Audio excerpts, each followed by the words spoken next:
The mouth of the River Orne, Normandy, the night of the 9th of July, 1944. Across the black water, leaving almost no trace, a strange thing is moving. It isn't a boat. It's two torpedoes, joined one above the other. In the upper one, in place of a warhead, there's a tiny cockpit under a transparent dome, and in it, up to his chest in water, sits a man. The pilot of a German-guided torpedo the Germans nicknamed the Nager. The lower torpedo is the live one. A ton of explosive. The pilot's task is simple and terrible. Come up on an enemy ship, aim the lower torpedo at it, release it, and get away, if he has time. That night, he managed it.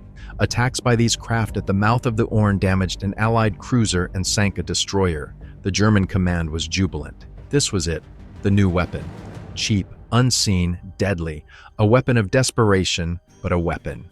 One man, one torpedo, and an enemy warship on the bottom. The Germans staked a great deal on this. They built a whole secret flotilla of such craft and such men. Guided torpedoes, explosive motorboats steered by a suicide pilot who jumped into the water a second before impact, and combat swimmers, frogman saboteurs trained by the Italians, the very ones who had once blown up British battleships at Alexandria. The Germans called all of this the Small Battle Units Command. The bet was that the small, the cheap, and the unseen would slip through where a large fleet couldn't pass. And at first it worked, and then it stopped. Month after month, the craft went out into the night and didn't come back. The swimmers swam toward the target and ran into emptiness, into a wall that couldn't be seen. The explosive boats raced toward the ships and blew up before they got there. And here begins the question we're here for today. How? The German saboteur was all but invisible. His craft sat level with the water. At night, you couldn't make it out. It made almost no sound. He came from the sea, from where the enemy supposedly wasn't expecting a threat. Not from the land, where the sentries were, not from the air, where the radars were. He came out of the water, out of the darkness, out of nowhere. And still they were waiting for him. German saboteurs taken prisoner repeated the same bewilderment over and over. We didn't understand. We went quietly. We went underwater. We went at night. How did they know we were coming? How did they close off water that can't be closed off? Some German officers decided the Allies had some device that could hear a swimmer underwater. Others thought they were being betrayed by traitors ashore. Still, others blamed simple bad luck. The sea is treacherous, the craft unreliable, so, of course, they were lost. All three guesses were incomplete. Nobody saw the whole truth, because it wasn't about one device, nor about traitors, nor about bad luck. The Western Allies and the backbone of their forces, their fleet, and their supply on the Western Front was American, and it was the Americans who were the main force. All of this was built to serve. Did something to the sea that the German saboteur couldn't have imagined, because it wasn't a weapon against him, but something larger. Further on in this story, you'll hear about the British too, and about the Dutch ports, because the Western Allies fought together as one machine, and the defense of the water was shared. But the heart and the main driving force of that machine in the West were the Americans, and it was their ports, their crossings, their supply, that this system covered first of all. The answer to that question isn't about swimmers. It's about how you can close off the open sea, not with a wall, but with a system. Part 1. The Weapon of Despair. To understand what happened, you have to understand where these men in the water came from in the first place. German naval commandos aren't a point of pride for their fleet. They're a sign of its desperation. By 1944, the great German Navy had essentially been beaten. The battleships were sunk or locked up in their bases. The submarines, once the terror of the Atlantic, had themselves become prey. The Allies had learned to sink them faster than the Germans could build them. Dominance at sea was gone, and it was then, out of hopelessness, that an idea was born. If you can't field a big fleet, field a multitude of tiny ones. If a ship has become too visible and vulnerable, hide the weapon inside a single man. Admiral Dönitz gave the order to create a special unit. They gave it a modest name, the Small Battle Units Command. Behind that dry name lurked a whole menagerie of desperate contraptions. The guided torpedo Nager, the very one with a man in the upper tube. It couldn't dive. It ran just under the surface, slowly, and the pilot often suffocated under the dome from the exhaust and the stuffiness. The death rate was monstrous. Many pilots didn't come back, not because the enemy sank them, but because their own machine killed them. Exhaust poisoning, hypothermia, loss of consciousness over the target. Of those who went out on the first attacks, sometimes only half came back, or even fewer. There were explosive boats, small, fast craft packed with explosives, which the Germans called by an affectionate name, as if for a child's toy. The pilot would drive the boat toward the target and, just before impact, jump into the water, hoping his partner in the second boat would pick him up. Often no one did, and the man was left alone in the cold night sea. There were midget submarines. For one, for two men, cramped steel coffins in which the crews spent long hours underwater in darkness and stuffy air. And there were combat swimmers, the ones the Germans borrowed from the Italians. Italian frogmen from the famous 10th Flotilla had, back in 1941, slipped into the port of Alexandria, riding guided torpedoes they nicknamed the Pig, and badly damaged two British battleships by planting charges right under their hulls. It was a legend. It worked. And the Germans wanted the same. The German command sent its men to learn from the Italians, and they, however reluctantly, passed on some of their craft. The Italians taught the first German swimmers to breathe underwater through a closed-circuit oxygen apparatus that let out no bubbles on the surface, to stay invisible, to swim in the dark, to drag a charge behind them, to approach the target from below, from where no one is looking. The first German diver commandos were thrown into action as early as the summer of 1944 against bridges and locks in Normandy right after the Allied landing. Do you see the logic of this whole undertaking? It's all built on a single word: invisibility. The Germans had no strength, so the bet was on stealth, small instead of big, quiet instead of loud, from under the water instead of open battle, one man who can't be seen instead of a ship visible beyond the horizon. And in the first weeks, it produced results: a damaged cruiser, a sunken destroyer, a charge under a lock in an Allied captured port, and the port, or rather its main lock, was out of action for 3 months. These were real successes, bought at a terrible price in lives, but real. The Germans came to believe in their weapon. They believed they had found a crack through which they could sting an enemy who had more ships, more aircraft, more of everything. A crack in the water, but every crack has someone who will close it. And while the Germans celebrated their first successes, the Allies were already working out how the threat was built and beginning to construct an answer the German didn't spot because he was looking the wrong way. Part 2. Why the sea was thought unsealable.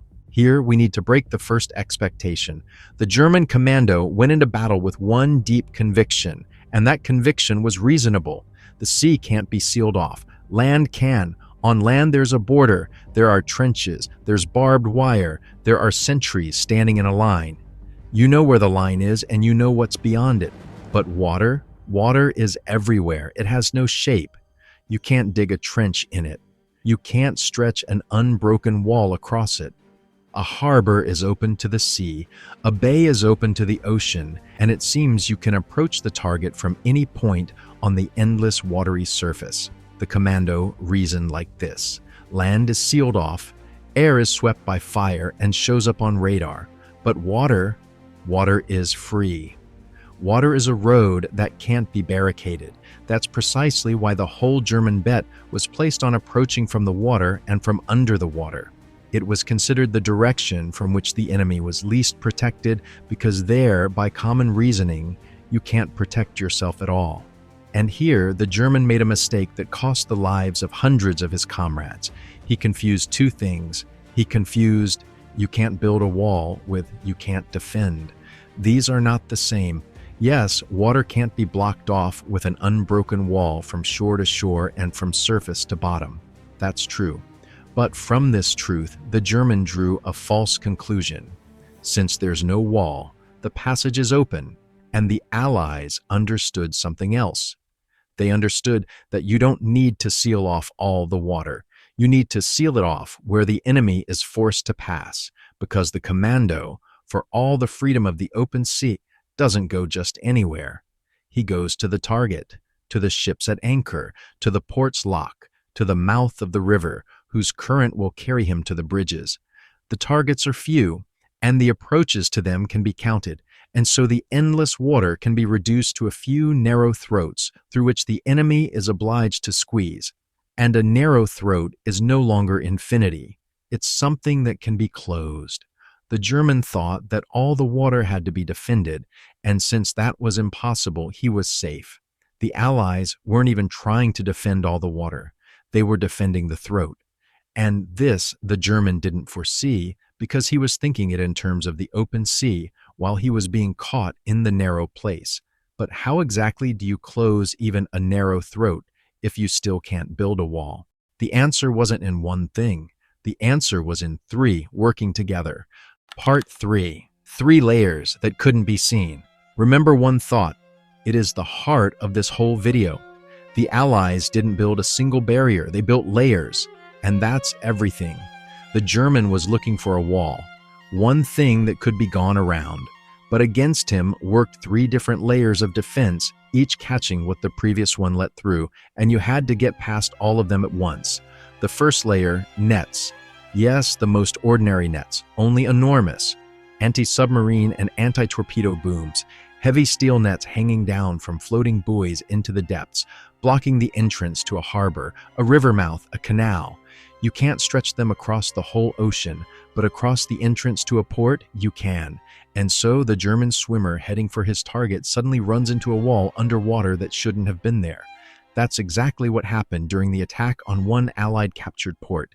The commandos' boats bumped into the barrier nets and stopped. The men had to abandon their boats and drag their torpedo the rest of the way by swimming, by hand, losing time and strength. This was Antwerp, September 1944, the most important port, through which the Allies intended to supply the entire offensive.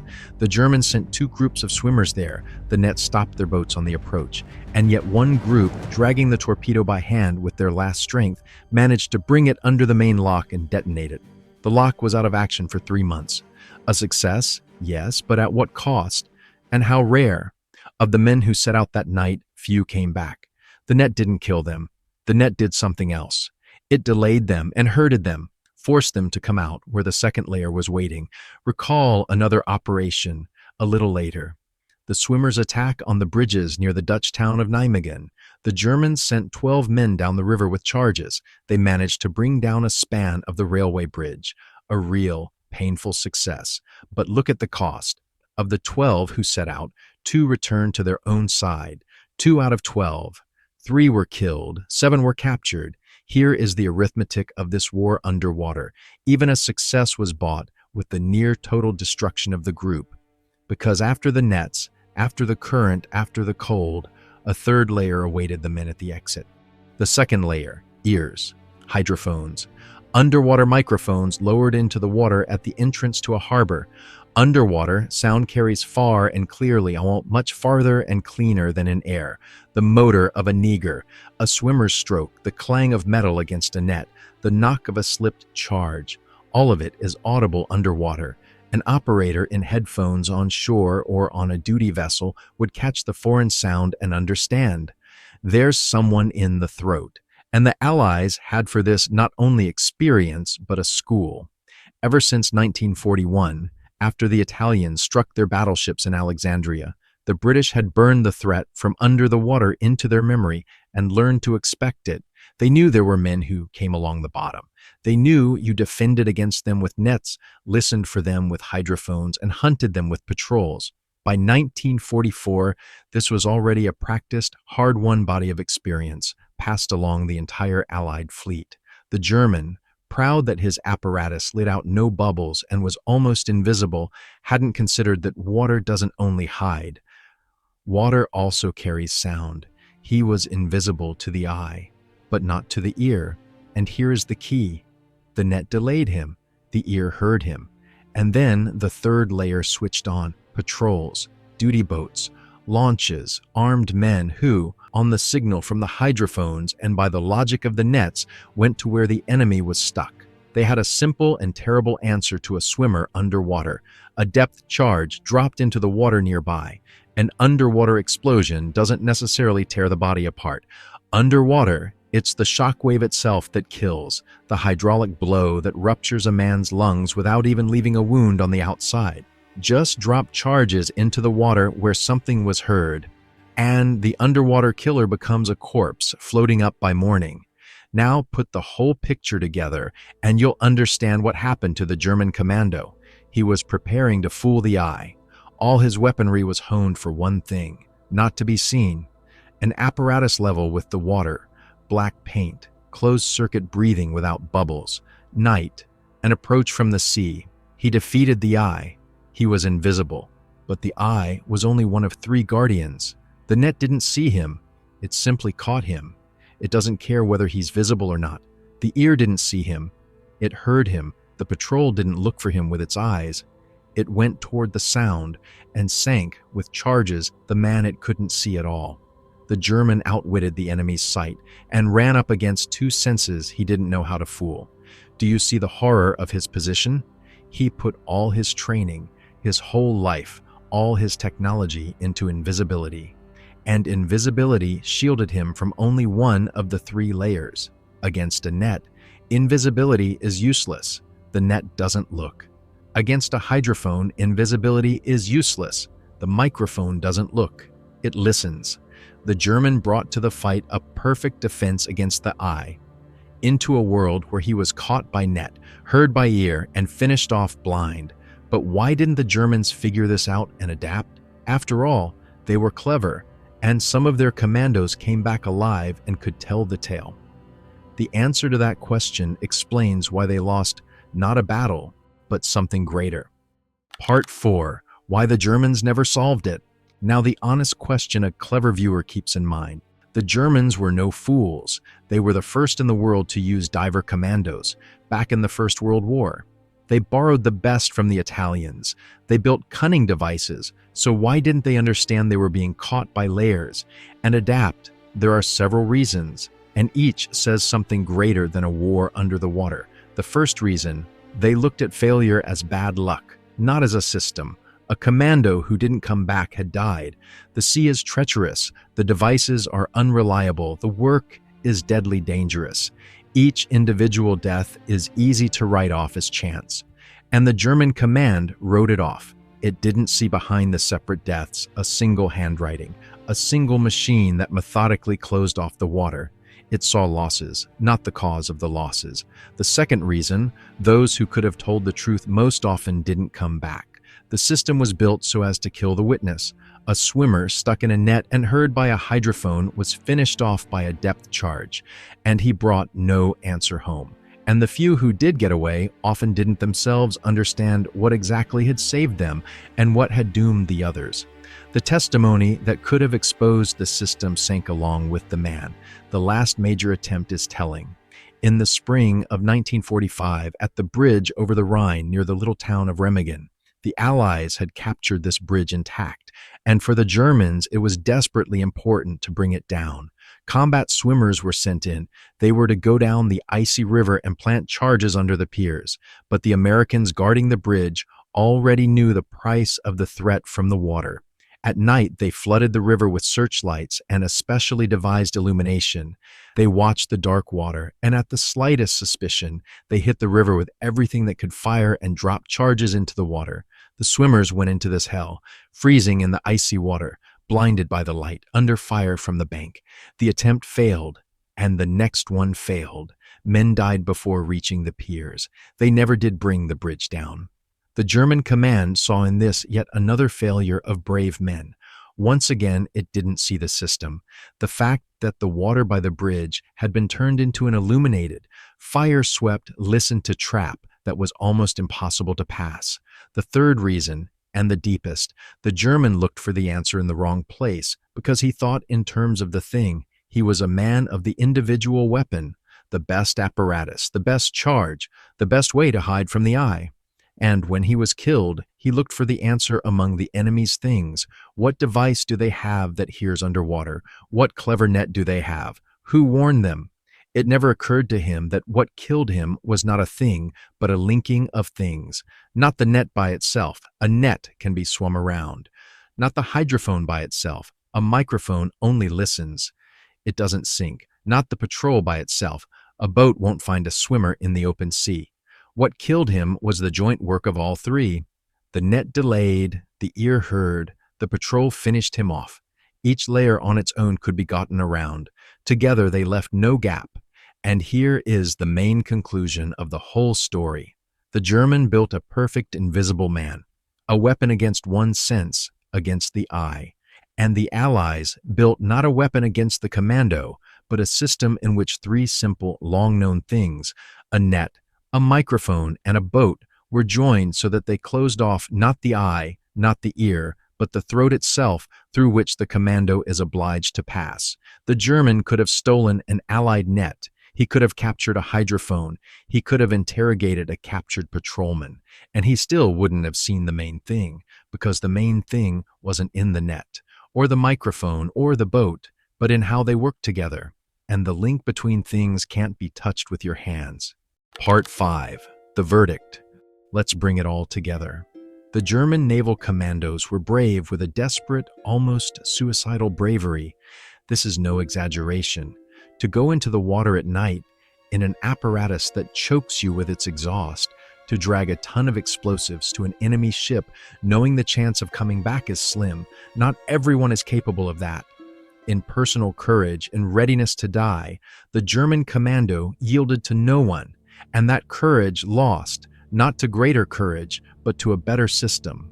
The German asked the question, how do I make it so I'm not seen? The Allies asked the question, how do we close the water to someone who can't be seen? The first question gave birth to cunning invisible devices. The second gave birth to 3 layers of defense joined into one net, and the system won. But the main point isn't in that comparison. The main point is this, and I want you to carry exactly this away from here. The German commando put everything into one thing: invisibility. He was preparing to fool the eye, and he fooled it brilliantly. But he was preparing for one guardian, while 3 stood against him, and 2 of the 3 couldn't care less about his invisibility. The net catches blind. The microphone listens in the dark. Against an enemy who had defended himself only against sight, the Allies put up not an eye, but also the touch of the throat and the hearing of the water. This is not a German flaw. It's the flaw of anyone who pours everything into defending against one threat and forgets that there can be several threats at once. The German shielded himself from the eye perfectly and was left naked before the ear and the net. The German pilot of a guided torpedo, moving at night across the black water toward an enemy ship, knew none of this. He knew only that he was invisible, that the night hid him, that his apparatus was quiet. He cursed his bad luck when his comrades didn't come back. He suspected a secret device or a traitor. He couldn't believe that what killed him was neither a thing nor a betrayal, but a system of 3 simple layers, joined so that together they closed the water where he was forced to pass. All his life he learned to be invisible, and against him came a sea that didn't look. It listened and it caught, and between these 2 things, between invisibility to the eye and defense against all the senses at once, lies the whole difference between the one who lost the war and the one who won it. The German commandos were no fools. They were the bravest of the brave, and that's exactly why they're so pitiable. What doomed them was the belief that becoming invisible was enough, and the enemy didn't set out to find them with his eyes. The enemy closed the water with layers, and invisibility stopped meaning anything. If this story gave you a new angle on the hidden war beneath the water, leave a like. It helps the channel reach those who want to understand history seriously rather than retell legends. Subscribe if you want the next chapter. And remember this: to hide from one sense is not to hide. True defense is broken not by the one with the best camouflage, but by the one against whom several different senses are set at once. The Germans built invisible men. The Allies built layers. And when the perfect invisible man met water that listened, caught, and struck blind, the invisible man stopped coming back from the night.